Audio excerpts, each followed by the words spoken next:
தன்னை இந்த கோலத்தில் கண்டால் அன்னையின் கோபம் மாறாது என்று எண்ணிய சுடலை மாட சுவாமி 7 வயது பாலகனாக உருக்கொண்டு நடந்து வந்தார். பாலகனை கண்டதும் அன்னைக்கு பாசம் வந்துவிட்டது. இந்த சிறுவனா என் கோட்டையில் அட்டகாசம் செய்தது என்று எண்ணிய அன்னை அவரிடம் விசாரித்தாள். பாலகா, உன் பேர் என்ன? உன் பெற்றோர் யார்? அன்னையின் அமுதமொழி கேட்ட தனையனும் தன்னை பற்றிய விபரங்களை கூறினார். அம்மையே, என்னை பெற்றெடுத்தாள் பார்வதியாள். பேர் கொடுத்தார் பரமசிவன். பிறந்தது சுடலையில், வளர்ந்தது கைலாயத்தில். என்னை பெற்றவர்கள் என்னை ஆகாதென்று விரட்டிவிட்டனர். என்னை ஆதரிப்பார்கள் யாரும் இல்லை. பூலோகத்தில் தஞ்சம் கேட்டு உன்னை நாடி வந்தேன் என்று சுடலை மாட சுவாமி தெரிவித்தார். பார்வதியாள் பெற்றெடுத்தாள். என்ன, இந்த பகவதியாள் பெற்றெடுத்தாள் என்ன? மகனே, நீயும் என் மகன் தானப்பா. உனக்கு அடைக்கலம் தந்தோம். உனக்கு வேண்டியதை தந்து பசியாற்றுவோம் என்றாள் அம்மை பகவதி. அம்மா, உன் ஆலயத்தை நான் தினந்தோறும் பார்க்கின்றேன்.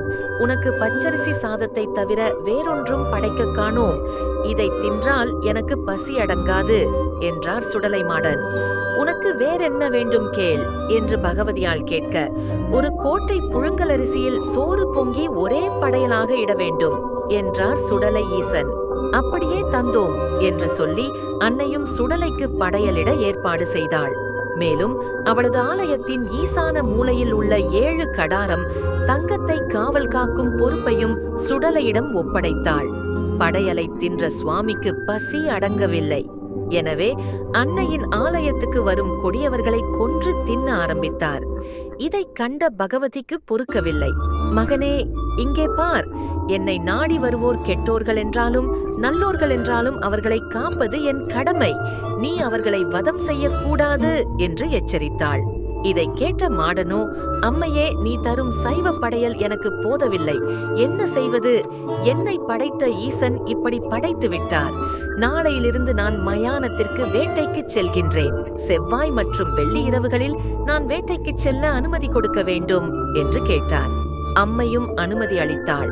இவ்வாறாக மாடன் செவ்வாய் மற்றும் வெள்ளிக்கிழமைகளில் மயான வேட்டைக்குச் செல்வதும் அன்னையின் புதையலுக்கு காவல் இருப்பதுமாக தனது நாட்களை கழித்து வந்தார். அந்த சமயத்தில்தான் இப்படியாக சுடலை மாடன் கொட்டாரக்கரை பகவதியின் ஆலயத்தில் 7 கடாரம் தங்க புதையலுக்கு காவல் இருந்து கொண்டிருந்த சமயத்தில் மலையாள தேசத்திலே நந்தம்புனலூர் என்ற ஊர் இருந்தது. மனத்தின் பாரத்தோடு புலக்கொடியாளும் தவமிருந்தாள். அந்த சமயத்தில் ஆயுவையார் தவமிருந்த வீட்டிலிருந்த ஒரு மாவு உருண்டையை காகம் ஒன்று கவ்விக்கொண்டு பறந்து வந்தது. அதே சமயத்தில் கையேந்தி தவமிருந்த புலக்கொடியாளை கடக்கையில் அந்த மாவு உருண்டை அவளது கைகளில் விழுந்தது.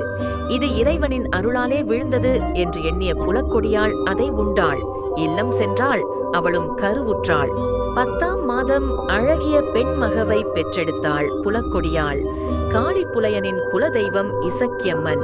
எனவே இசக்கியின் பெயரையும் மாவு உருண்டை பிரசாதத்தால் பிறந்த குழந்தையாதலால் மாவின் பெயரையும் இணைத்து மாவிசக்கி என்று தன் குழந்தைக்கு பெயரிட்டான். மாவிசக்கியானவள் சகல கலைகளையும் கற்றுத் தேர்ந்தாள். மிகுந்த அழகுடன் விளங்கினாள். தன்னுடைய 12ஆம் வயதில் பருவமெய்தினாள். மாவிசக்கி தன்னிடமுள்ள ஆபரணங்களால் மகளை அலங்கரித்து மகிழ்ந்தான் காளிப்புலையன். இன்னமும் தன் மகளுக்கு பொன்னால் நகைகள் செய்து போட்டு அழகு பார்க்க வேண்டும் என்ற ஆசை அவன் மனத்தில் உதித்தது. அதுவே அவனது அழிவுக்கும் காரணமானது.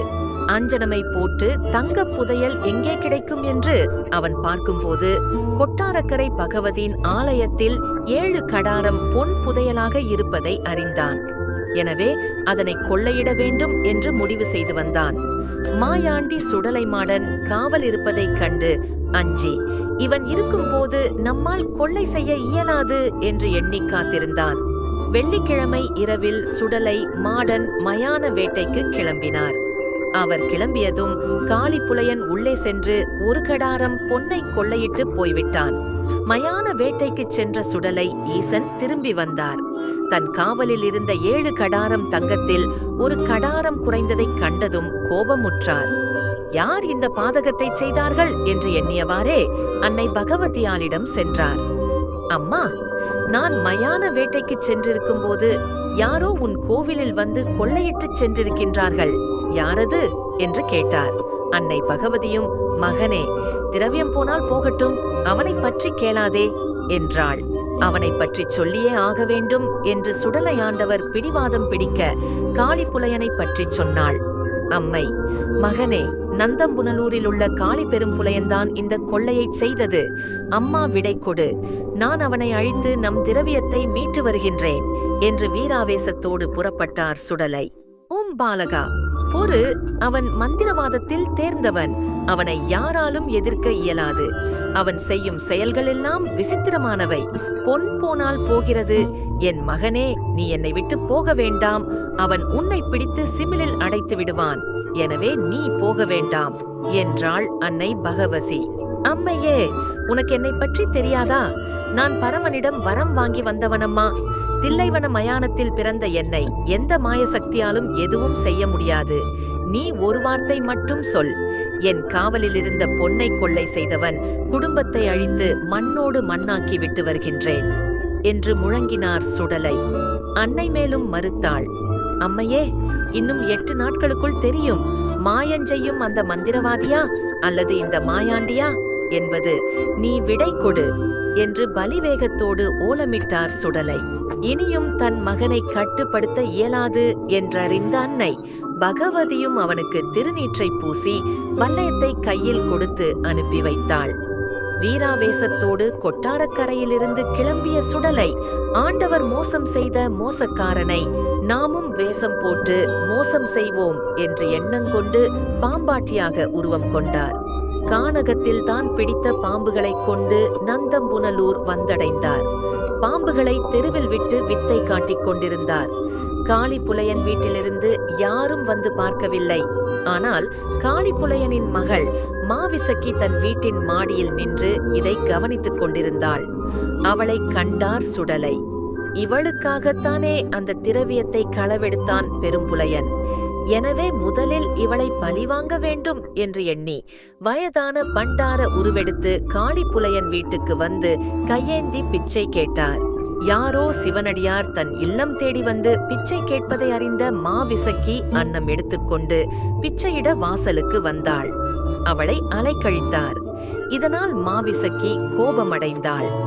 அடே கிழட்டு பண்டாரம், பிச்சை எடுக்க வந்தால் கொடுத்ததை வாங்கிவிட்டு போக வேண்டியதுதானே, ஏன் இப்படி விளையாடுகின்றாய் என்று கோபத்தோடு சுடலையை நோக்கி கேட்டாள். பெண்ணே மாவிசக்கி, நான் பிச்சை கேட்டு வரவில்லை, உன்னை பெண் கேட்டு வந்தேன். என்னை பெண் கேட்டு வந்தாயா? இந்த சொல்லை மட்டும் என் தந்தை பெரும்புலையன் கேட்டால் உன்னை இல்லாது செய்து விடுவார். மரியாதையாக ஓடிப்போ என்றாள் மாவிசக்கி.